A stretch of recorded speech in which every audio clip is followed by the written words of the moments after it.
Bismillahirrahmanirrahim. Assalamualaikum warahmatullahi wabarakatuh. Terima kasih kepada Ibu Eli dan rekan-rekan panitia. Kami akan mempresentasikan hasil penelitian eksperimen yang berjudul Apakah Bersyukur Membuat Kita Sejahtera? Studi eksperimen tentang gratitude theory yang diteliti oleh saya sendiri, Muhammad Hafiz Wiregeni Suwaryanto, teman saya Narnia, ada Naswa, Sipa, dan Nihaya.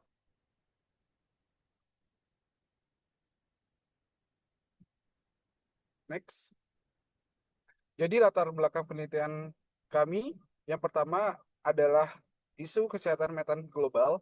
Dari data WHO, ada satu dari 7 orang dengan gangguan mental. Yang kedua, psychological well-being adalah indikator penting kesehatan mental. Yang ketiga, banyak mahasiswa mengalami PWB atau psychological well-being yang belum optimal. 72% mahasiswa kategorinya sedang diteliti oleh Utami 2016. Selanjutnya 14,6% sangat rendah dan 24,4% itu adalah rendah. Selanjutnya, gratitude terbukti berhubungan dengan yang pertama emosi positif, yang kedua coping adaptif, yang ketiga kepuasan hidup, dan yang terakhir kualitas hubungan sosial.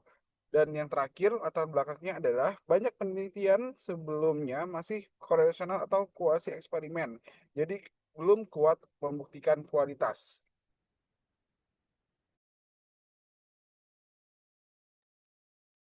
Penelitian ini diangkat dari konsep psychological well-being, yaitu kondisi ketika individu mampu berfungsi secara positif dan merasa hidupnya bermakna.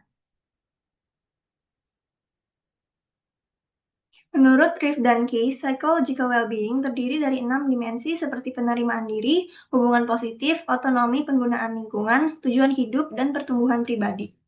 Pada mahasiswa, kondisi ini penting untuk membantu menghadapi tekanan akademik dan sosial. Kami juga menggunakan konsep gratitude atau rasa syukur. Gratitude adalah kemampuan menyadari dan menghargai hal-hal baik dalam hidup. Dan penelitian menunjukkan bahwa rasa syukur berkaitan dengan emosi positif dan kepuasan hidup. Salah satu bentuknya adalah gratitude diary, yaitu menuliskan hal-hal yang disyukuri secara rutin untuk membantu individu lebih fokus pada pengalaman positif.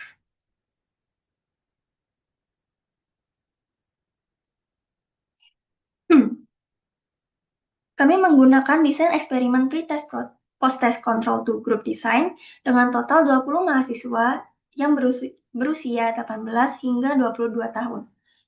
Partisipan dibagi ke dalam 2 kelompok secara acak, tapi ada satu partisipan laki-laki yang ditempatkan di kelompok kontrol untuk menjaga homogenitas dan meminimalkan bias gender, sedangkan sisanya dibagi secara acak.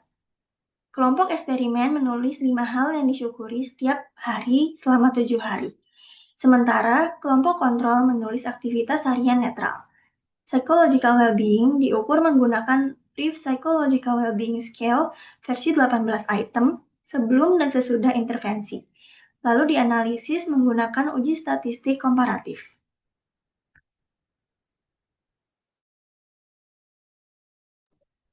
Selanjutnya adalah bagian hasil. Berdasarkan hasil analisis, intervensi gratitude diary tidak menunjukkan pengaruh yang signifikan secara statistik terhadap variabel PWB, yaitu psychological well-being, karena nilai p-value-nya lebih besar dari 0,05, yaitu 0,767, dan ukuran efek size-nya tergolong kecil. Namun, secara deskriptif, terlihat bahwa kelompok eksperimen cenderung lebih stabil dalam tingkat PWB dari pretest ke posttest, sedangkan kelompok kontrol mengalami penurunan PWB yang lebih jelas. Hal ini mengindikasikan bahwa meskipun efeknya belum signifikan, gratitude diary berpotensi membantu menjaga stabilitas kesejahteraan psikologis. Next. Selanjutnya, hasil penelitian tidak signifikan. Kemungkinan dipengaruhi oleh durasi intervensi yang hanya 7 hari, terlalu singkat. Sebagian partisipan juga sudah memiliki kesejahteraan psikologis yang baik. Hasil deskriptif menunjukkan gratitude diary berpotensi menjadi faktor protektif, membantu menjaga kestabilan kesejahteraan psikologis pada mahasiswa. Kaitan dengan teori, sesuai teori Broden and Build, emosi positif membantu individu mempertahankan keseimbangan psikologis dalam menghadapi tekanan. Berdasarkan hasil penelitian, dapat disimpulkan bahwa intervensi gratitude diary selama 7 hari berturut-turut itu belum terbukti meningkat psychological well-being pada mahasiswa secara signifikan. Namun, praktik gratitude diary menunjukkan potensi dalam menjaga kestabilan emosi mahasiswa. Penelitian selanjutnya disarankan untuk menggunakan durasi intervensi yang lebih panjang dan jumlah partisipan yang lebih besar agar pengaruh gratitude diary dapat terlihat secara lebih jelas. Dan bagi mahasiswa, gratitude diary dapat dimanfaatkan sebagai sarana refleksi diri untuk membantu menjaga keseimbangan psikologis. Sementara itu, institusi pendidikan dapat mempertimbangkan gratitude diary sebagai bagian dari program preventif kesehatan mental mahasiswa.